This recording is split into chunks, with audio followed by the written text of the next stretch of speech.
I did it! Grandma rasped, her voice thin and reedy, a stark contrast to the robust laughter that once filled our family gatherings. I leaned closer, the sterile scent of the hospital room suffocating me. Her hand, frail and papery, clutched mine with surprising strength. I killed him, you know. Her words, heavy with unspoken truths, hung in the air, each syllable a hammer blow to my carefully constructed image of my grandmother. Murder? My sweet, eccentric grandma? The woman who baked the best chocolate chip cookies and always had a quirky story to tell? Grandma wasn't your typical grandmother. She was a whirlwind of contradictions, a chaotic blend of vintage Chanel, vibrant scarves, and a seemingly endless supply of boyfriends.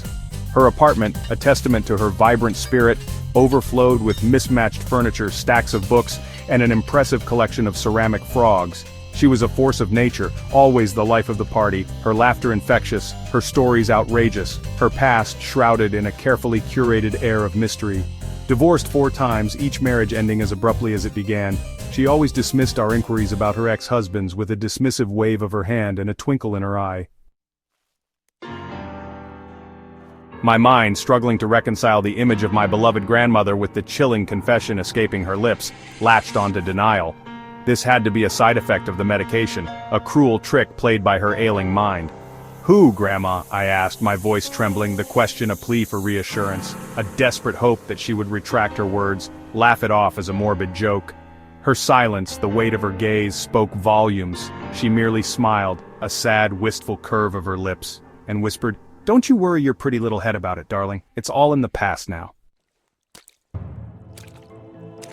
Fueled by a potent cocktail of grief, curiosity, and a healthy dose of morbid fascination, I embarked on an investigation into my grandmother's past. Her confession, a seed of doubt firmly planted in my mind, haunted me. My first stop, the dusty, disorganized chaos of Grandma's apartment, yielded a treasure trove of old photographs, faded love letters, and cryptic journal entries. Names like Richard, the dashing pilot, Edward, the brooding artist, and Charles, the enigmatic businessman, jumped out from the pages, each man a ghost from her past. Days turned into weeks as I delved deeper into my grandmother's past, each clue leading to more questions, each dead end fueling my determination. I scoured public records, chased after leads that fizzled out, and even hired a private investigator who, despite his best efforts, found himself as lost in the labyrinth of her past as I was.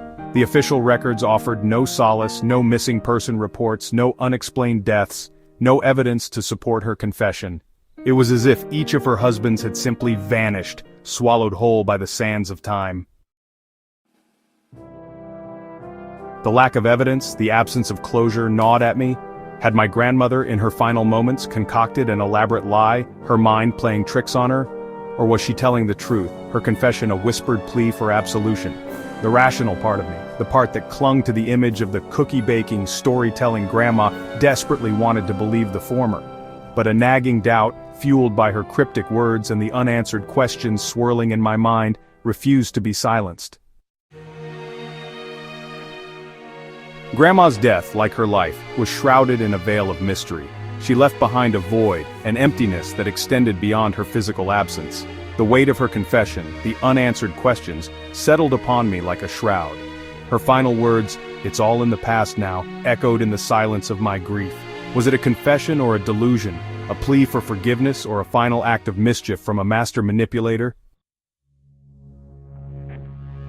In the aftermath of her death, I found myself drawn back to her apartment, now eerily silent, the vibrant energy that once pulsed through it extinguished. I wandered through the rooms, my fingers trailing over her belongings, each object a tangible reminder of her enigmatic spirit. Her legacy, like her life, was a tapestry woven from equal parts love laughter and a healthy dose of mystery. She was a puzzle I never quite solved, a riddle whispered on her deathbed, a secret she took with her to the grave.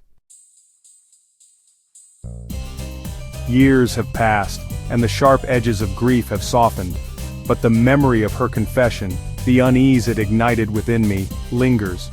I've learned to live with the doubt, the unanswered questions, the unsettling possibility that my grandmother, the woman who taught me how to bake cookies and embrace life's absurdities, might have harbored a dark secret. And sometimes late at night, when the world is quiet, I find myself revisiting old photographs, searching for clues, for answers, for any shred of evidence that might shed light on the truth. But the truth, like my grandmother's past, remains elusive, a tantalizing enigma that continues to haunt me.